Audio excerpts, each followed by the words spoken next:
We got Garrison a car. Here's what they won't admit about Robyn Brown, and why Garrison's phone call was the beginning of the end. One of the kids called me and asked me, can't we just relax the rules about COVID, da-da-da-da-da, and I was like, this... A bold move and, frankly, a rare display of courage. In a world where confrontation is often avoided in the name of keeping the peace, especially within families, Garrison's willingness to address the issue head-on stands out. Most people find it easier to challenge strangers than their own family members, but he did what few others dared. His decision revealed a level of integrity that's not often seen in enmeshed family systems, and it didn't go unnoticed, especially by Kody. I'm just like, what the Sorry. I don't even recognize this family or whatever. That phone call sent him into a tailspin. How dare anyone question Robyn, the woman he treats like royalty? To him, confronting her was practically an act of treason. Of course, only Robyn truly knows how the call played out.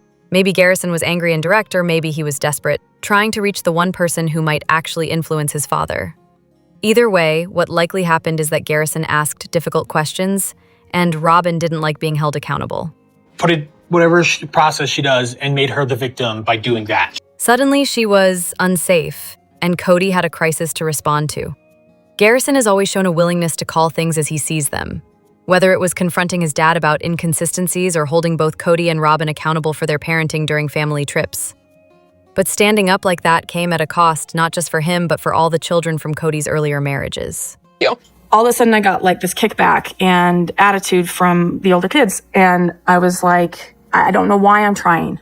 There's a pattern here. One son after another is cast as the problem. First it was Hunter, then it was Garrison. Robyn always seems to find an enemy in the original children, and Kody buys into it every time.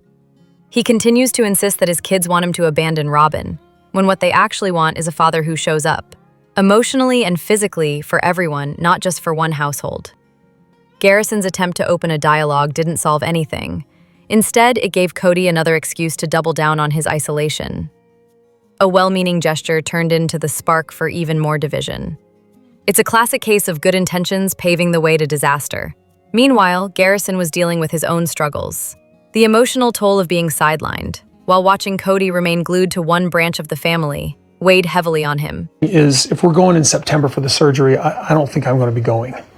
I'm not going to I'm not going to go there, okay? Kody's refusal to accompany Isabel for her surgery, for example, wasn't just an isolated decision. It sent a message loud and clear to the rest of the family. If you're not in Robyn's house, you don't matter. Kody's inability to take criticism, especially when it comes from his sons standing up for their mothers, has only made things worse. And I'm frankly tired of their criticism of my standards.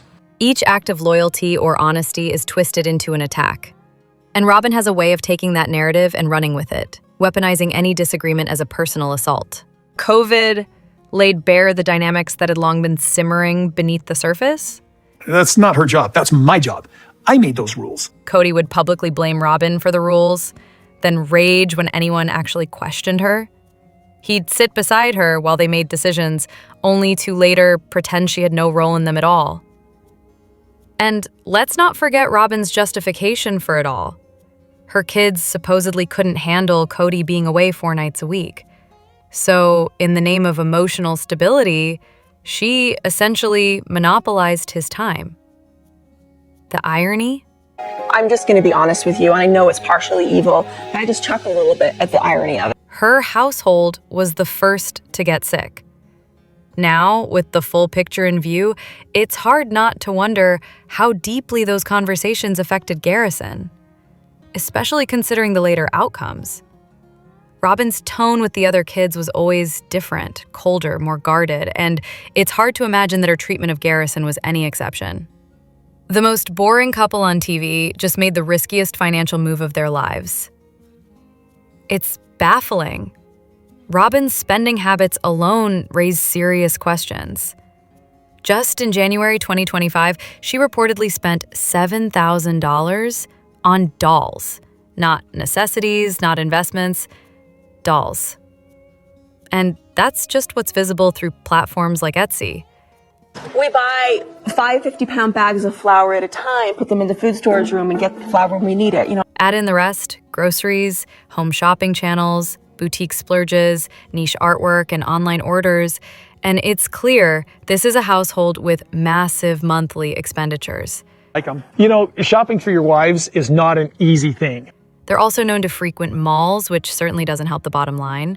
So how are they covering a mortgage estimated at $11,000 a month, on top of all their living expenses? Income-wise, Robyn doesn't appear to have any active business ventures. Kody runs a gun business, though it's unclear how profitable it actually is. I'm not looking for a loan. I'm looking for venture capital. They've also dabbled in multiple ventures that appear to have failed. That we have a budding business that's doing really good. Our family needed a business, and we built. Some of which were mentioned when Kody referred to a property as a dumping ground during a conversation with a realtor. It's possible their remaining income stems primarily from their TV show. If they're earning around $25,000 per episode as a couple, which is generous, even accounting for the show's recent ratings, it still wouldn't explain the financial confidence behind such a large purchase. Kody also does personalized video messages, which may bring in an additional $3,000 to $5,000 monthly. When applying for a mortgage, lenders typically look at income and debt-to-income ratio, not discretionary spending. So it's feasible they qualified based on income statements, despite their expenses painting a very different picture. Still, this level of spending, paired with a high mortgage, suggests they're comfortable with significant debt and are relying on continued income from temporary sources. It's a risky approach, especially considering the uncertain future of their show. There's no guarantee the series will continue beyond another couple of years. Even more concerning is the perception that they are no longer the core appeal of the show. As a monogamous couple with relatively little on-screen charisma, their storyline is losing momentum. Viewership increases over past seasons likely stem from controversial behavior rather than genuine audience investment in their lives. Meanwhile, other individuals associated with the show offer more compelling content and seem poised for future opportunities, which puts even more pressure on the sustainability of Kody and Robyn's current lifestyle. If their financial stability depends on ongoing TV exposure, the situation may become precarious sooner rather than later. Kody Brown says he's a father, but what he does looks more like sabotage. Aurora seems to grasp the unspoken terms of winning Kody's affection.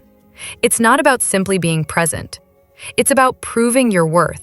Going on with me like I've been going to the church. Her emotional request for baptism felt less like a spiritual milestone and more like a calculated gesture, crafted to stir emotion and capture his focus. You know, I'd like to give you my blessing. It mirrored Maddie's emotional request for permission to marry, another example of how love in this family often comes at the cost of dignity. I don't like telling them what to do because they just like to put me in my place. In environments shaped by narcissistic dynamics, affection isn't given freely. It's conditional, something to be earned through obedience and public displays of loyalty. The children learn early on to create opportunities for the narcissist to feel adored, to present themselves as worthy. Aurora's actions, though heartbreaking, are textbook survival tactics. But love isn't supposed to be transactional.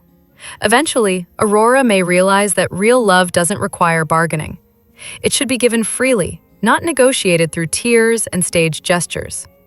The children in this household, especially those closest to Robyn, have been conditioned to submit completely, to prioritize the narcissist's image above their own needs.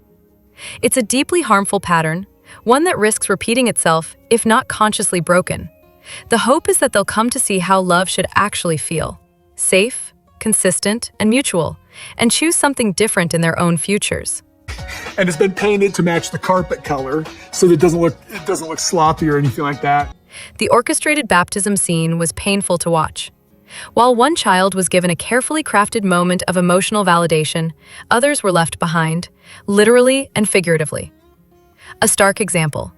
Get my ears pierced. I allowed myself to think about it for myself, and then me and Dad started. Kody joyfully accompanied Robyn's adult daughter to get her ears pierced, while his own biological daughter, still a minor, Because I think the doctor might be consulting with her soon. traveled across the country for spine surgery alone. There's no defense for that kind of imbalance.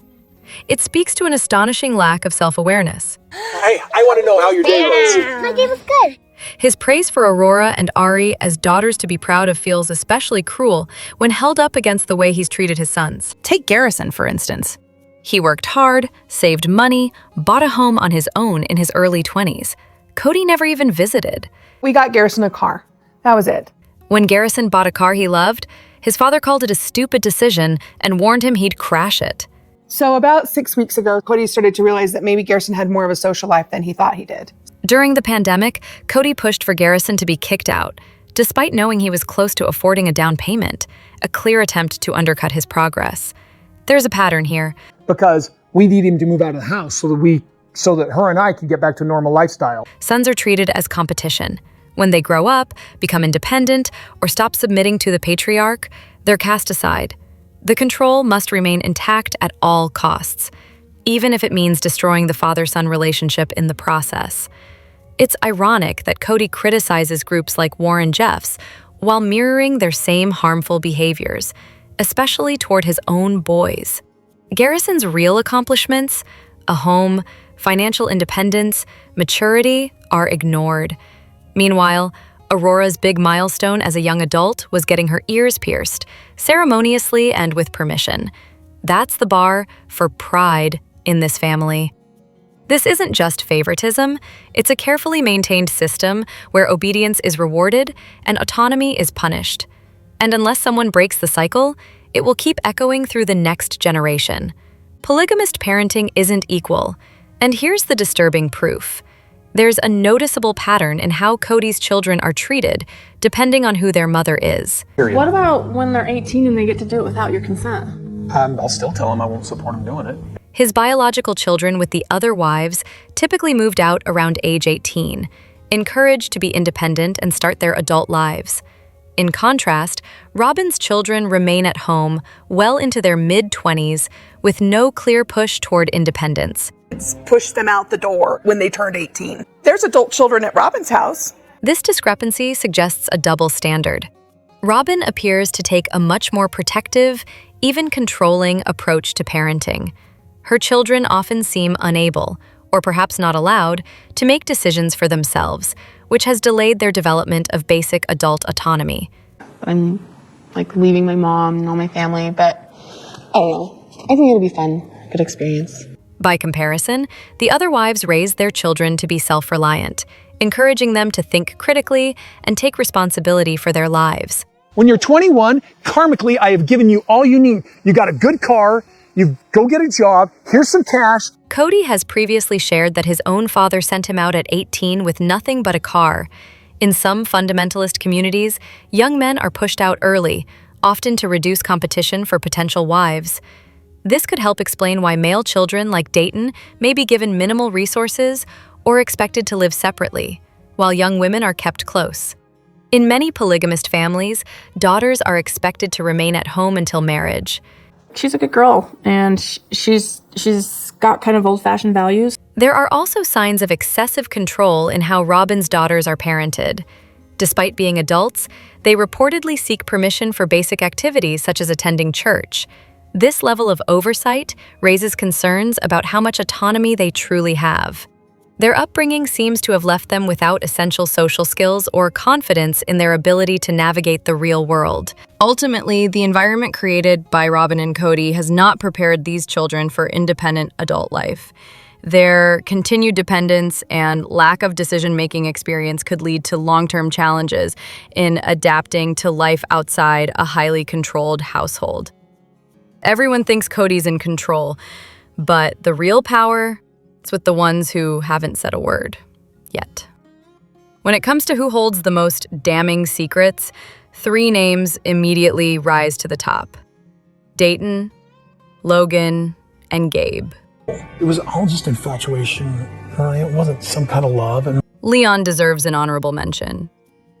Starting with Christine's kids, they've already shared quite a bit, both publicly and through Christine herself. If there were anything truly explosive left to say, chances are it would have come out by now. Aspen might still be sitting on some information. She's always been diplomatic, but at this point, it's doubtful anything she shares would be all that shocking. Leon, on the other hand, likely has deep insight into the long-standing tension between Mary and Kody. Mary had been catfished. She'd connected with someone online who wasn't actually who they claimed. Especially given their proximity to the infamous catfish incident and everything that followed. Still, with Mary recently offering more glimpses into her side of the story, whatever Leon knows might carry less impact than it once would have. Of Dayton, Aurora, and Brianna, and then they're the dad. Then there's Dayton, a true mystery. He's remained almost entirely silent in recent years, making his perspective all the more intriguing. He would have had a front row seat to life inside Robyn's household, likely remembers her first marriage better than anyone else, Has been getting Dayton through his senior year and getting him applied to college. and was present for major events like the legal adoption and the controversial move to Flagstaff. There's no indication he lives with his biological father, despite rumors that stemmed from a misstatement and have since taken on a life of their own. But I lived through Logan. I lived through Hunter. You know, does he really want to gamble on Gabe? Gabe and Logan both bring something different but equally valuable to the table. They're thoughtful, observant, and had close relationships with Kody at different points in time. So he just came super responsible. Takes responsibility very seriously. Kody often spoke highly of Logan in earlier years and clearly leaned on him for support and responsibilities far beyond his age. Janelle has mentioned that Gabe would accompany Kody on business trips. He was the youngest boy for a long time and had his own unique view of the family dynamic as it began to fall apart. Logan especially stands out. As the oldest child, he was already carrying adult-level responsibilities when the spotlight first hit the family. He has seen it all, from the beginning to the unraveling, and has chosen to stay largely silent. That silence speaks volumes. If Logan were ever to open up, it would likely be thoughtful, measured, and devastatingly honest. There's little doubt he knows more than most and would have the credibility to back it up. His apparent distance from Kody today adds weight to that theory. There are no signs of an ongoing relationship, no appearances with Robyn, and no public connection in recent years. Once Logan left for college, it seems he quietly stepped away and never looked back, even while the rest of the family remained in the same city. How Hunter was, how Maddie was. We're away from home. We don't have. Hunter also shouldn't be overlooked. He was one of the most visibly upset about the move to Las Vegas and openly questioned the idea of expanding the family when finances were already strained. He clearly saw through the idealism early on and would likely have some eye-opening things to say. But when it comes down to it, Logan remains the one to watch. He was the most mature during a time when few adults were acting like adults, and anything he shares would likely be the clearest, most grounded account of what actually happened. If he ever chooses to speak, it won't just be gossip. It'll be a reckoning. This is what happens when women stop begging and a narcissist starts unraveling. You're either in and you're complying with our standard, or I'm not coming around. Kody's motivations appear to revolve less around love or partnership and more around ego and control. With each of his wives, he didn't just fail to meet their needs, he actively manipulated them by targeting their deepest desires and vulnerabilities. Be on his phone constantly, whatever. Watch a movie, and then we would all go to bed. The next morning, he was usually gone before the girls woke up. With Christine, he understood her longing to feel wanted and attractive. Rather than meeting that need, he withheld affection and intimacy, seemingly hoping she would chase after his approval. When she refused to beg and instead chose to leave, regain her confidence, and eventually find happiness elsewhere, it struck at the heart of his ego. I leave, and he's all, why does she leave? It came out of the blue. Oh my gosh. Her departure wasn't just a loss, it was an affront. He couldn't believe she would leave without seeking his validation, and the fact that she never looked back seemed to break something in him. Why am I going to sit here and suffer with you with your choices? Janelle, too, was subjected to emotional games. He expected her to plead for his time and attention. When he walked out of her apartment and gave her the silent treatment, he likely believed she would pursue him. She didn't. Even his gesture of taking her out for her birthday appeared to be a ploy to draw her back in, but it failed. Over and over, he tried to provoke her into chasing him, and each time she resisted, his sense of control slipped further. The rotation we had with my schedule before COVID was basically 2 nights at Janelle's, 2 nights at Christine's, and then 2 nights at Robyn's. Then there's Mary. He issued demands, set expectations, and withheld affection, all in the apparent hope that she would beg for his love. Despite years of poor treatment, when she finally walked away, it delivered a final blow to his pride. Even Mary, who had endured so much, decided he wasn't worth the effort. In contrast, Robyn and her children consistently feed his ego. They make him feel adored and important, and in return, he's made her the center of his world.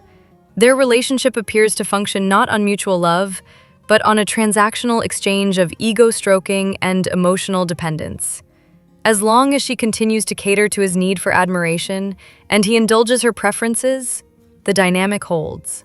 We could pay off Coyote Pass, and then Janelle could actually build on it. So if I did so... Since Kody can no longer use financial control to manipulate Christine, he's turned to Coyote Pass, using it as a bargaining chip, a means to draw Mary and Janelle back into his orbit. But the strategy is failing, and with every failed attempt to regain dominance, his bitterness grows.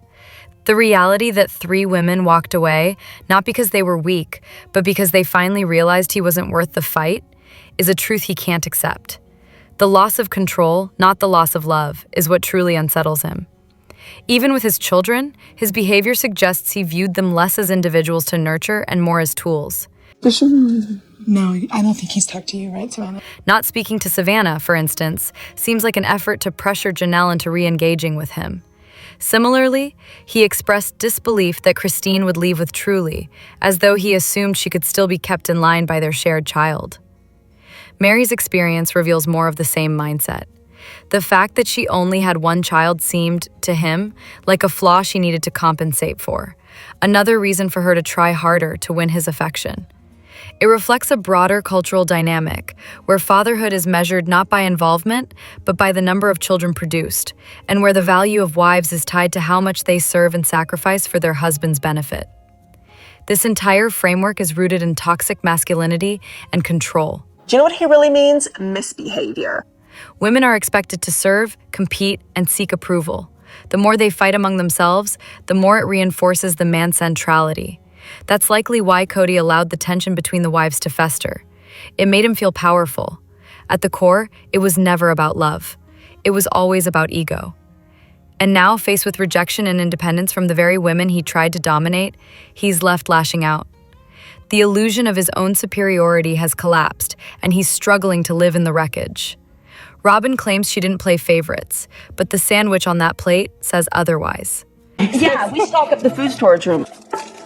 I just realized the other day I was out of sugar. Robyn has long handled the family's finances with the intensity of someone stockpiling for the end of the world, tightly controlling every detail, often to an extreme. Isabel, you guys, it should be a snack, not a meal. She'd take charge of the grocery budget, then act like certain snacks were part of a museum exhibit, strictly for display, especially when it came to the original kids. This is the same person who would deny a child a single cheese stick, yet somehow was perfectly fine with Kody having quality time with the other wives. Interesting priorities. One of the only moments that behavior was quietly addressed happened during a trip to the ranch in Wyoming. Workers go first, they asked, okay? Wait. Dinner was served buffet style, and the understanding was simple. The ranch hands, after a full day of work, were to be served first. But Robyn made sure her kids skipped to the front of the line. Kody's mother gently called her out on it, and Robyn didn't take it well. If she wanted certain snacks off limits, all it would have taken was a labeled cabinet or a designated snack drawer. It's not complicated. When managing multiple children, some snacks obviously need to be reserved for school lunches or planned meals, but there can still be shared snacks available for everyone. Robyn didn't seem interested in adapting to any family norms. She brought her own rules and expected the rest to adjust. What made it even more glaring was a recent moment in the kitchen. The original kids were nibbling on portioned-out servings of off-brand bagged cereal, barely enough to count as a snack. Meanwhile, Robyn's daughter, Brianna, sat on the other side of the kitchen with a full turkey and cheese bagel sandwich, complete with chips and a plate. A full meal, not a snack. No other children were given sandwiches or chips. Just more cereal complaints from Robyn. Thanks for watching Reality Nexus X. I appreciate you being here. Your time means everything. I'm Elena. Until next time, take care and ta-ta.